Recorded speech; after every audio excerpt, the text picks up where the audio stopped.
This pile of basswood will become a very nice wooden bird. My 3-year-old asked me, "Daddy, can you make a bird like that at the dentist?" And after a quick check with her mom, turns out to be a pull-string flying bird thingy. What kind of bird should it be? That's tricky because the client really only knows 2 species. 1, pigeons. Well, I'm not making a pigeon. And 2, in a local zoo she once got approached by a vulture, a youngling that decided to leave the ongoing bird show and pay her a visit. That close, without a cage? Well, that's an exciting experience to remember. So the decision was made. I am going for a vulture. Wish me luck, I'll need it. I'll start with the wings. I already did a quick glue up of lime wood, also known as the European version of basswood. They are the remains of my aspirations to become a great whittler like daugther. Let's just say that wasn't really my thing. You might have spotted already that instead of just winging it, get it? This time I made some drawings in Illustrator to use as a template. That also means I don't have any excuses if the wings are not symmetrical to each other.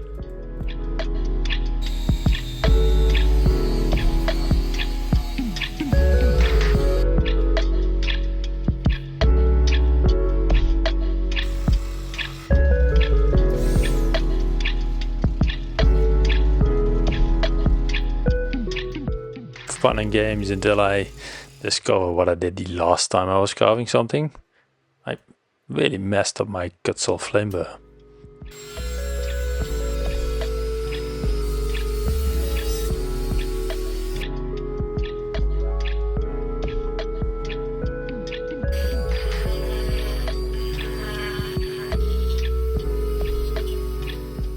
They're getting there. They're almost equal. Oh yeah, nice wings. Next part, the body. It's made out of a messy glue up. All the blocks have different orientations and layers, and I just hope that the different glue lines show up and give a nice effect in the end. We'll see. For full disclosure, the 3D models are not mine. I wish I could make those. I never tried, to be honest. Maybe I should give digital sculpting a go. Who knows? Can't be this messy.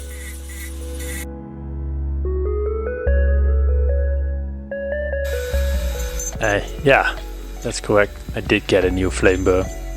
And no, I did not want to talk about it.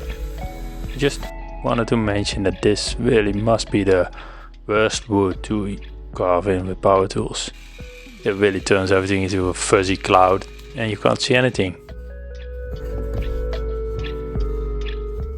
I don't have that many species as a reference. I'm just trying out different species of wood and see what happens. But I don't know anything I dislike as much as this. I would not recommend it to friends and family. Yeah, so far so good. I didn't mess anything up yet. The body turned out quite okay, so it's time for sanding. I'll make it the quickest sanding session you have ever seen. You should know though that it's about 8 hours worth of sanding. Yeah, so little break. It is after 8 hours and a quick water pop to get all the grains to sand out.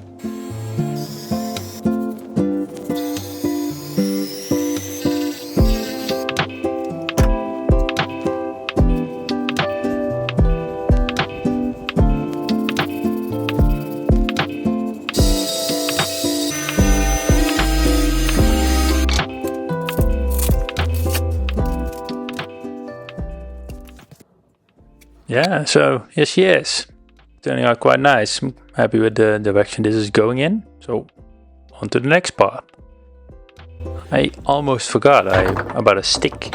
About a stick of some kind to attach your strings to. I have to glue some pieces together to actually make a stick. How hard could that be? Well, I'll tell you before I show you. I kind of failed. Making stuff straight isn't really my strongest point. In the end, I decided that straight sticks are boring, so I made a curved stick. Yay. Yeah, and because I went through the effort of filming all of this, of me making a stick,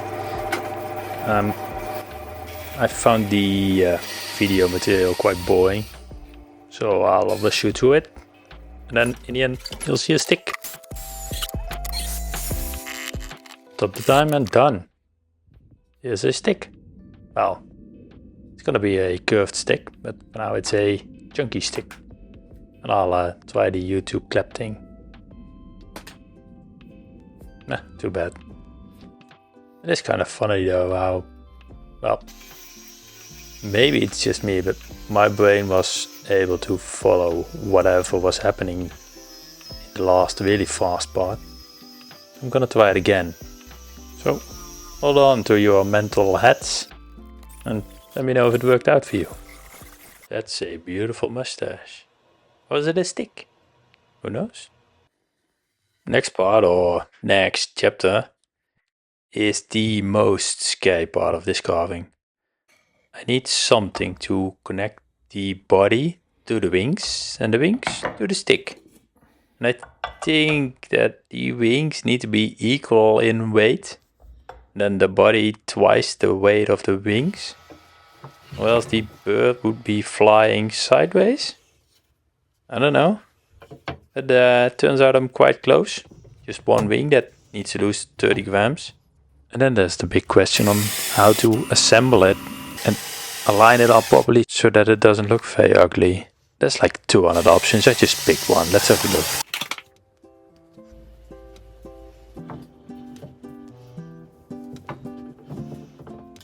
Maybe I should have done this before sanding for so long.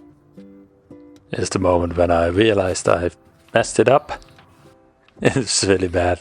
It's funny to just look back at. Well, the second attempt required me to fix a few holes and attach a few new parts to the wing, so you know, it looks bad, but I'll fix it up later when carving it down. I also decided to make the wings closer in weight to each other, but it would have to visually change the shape of one wing so much it would just be ugly, so I would rather try to fix the balance of the bird without changing the visual appearance of the bird itself. And I did decide to go with the classic eye screws. I think they would give a bit of a margin of error in the assembly. I honestly don't really like how they look, but they do work really well. So here they are. Big improvements. I used 2 different ropes for each wing, so I could kind of aim its nose a bit up. And I would also need some type of thing to pull from, so a, pull thingy? How do you call that? Anyway, that thing you also use to flush the toilet. I first made it out of oak, but adding oak to it would be weird, and I still had a piece of basswood left. I just used that. And lastly, something to replace the washers that I used to attach the ropes to the wings. I tried to make them out of wood, but they kept flying everywhere, so I used clay.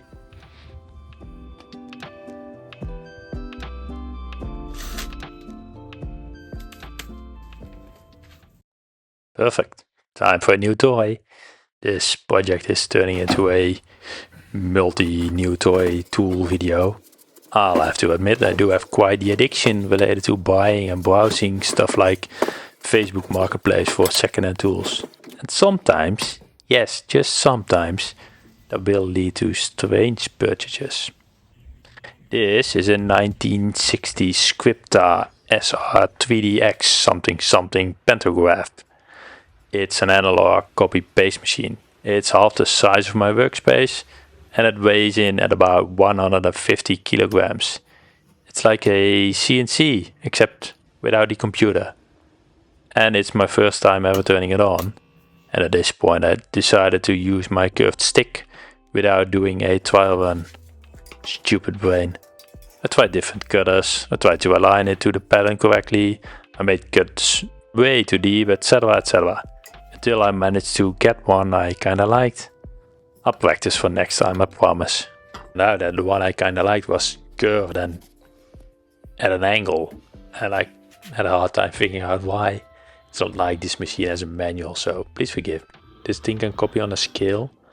I thought it was the thing on the left that set it properly, but you had to align both to the same number to get a result you would actually be willing to use. I'm kind of scared of the wiring in this machine. It's as old as the machine itself, but it's all still functional, so it just looks awesome.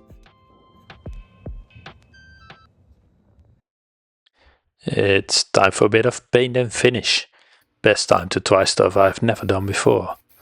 I watched Cam from Blacktail Studio. Well, I watched him a lot, but he has a 15-minute video on how to turn a flat tabletop into a mirror-like surface. It required 2 layers of Osmo and then sanding it all back, and then a final layer of Osmo again. Well, it was a major time waste. Turns out it's not that easy to sand if a surface isn't perfectly flat.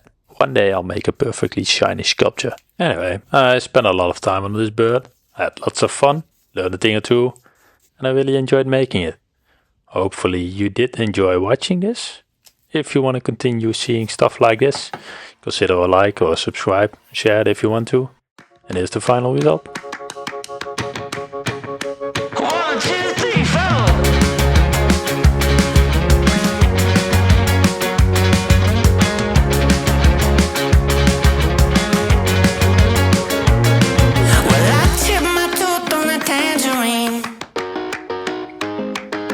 And the jet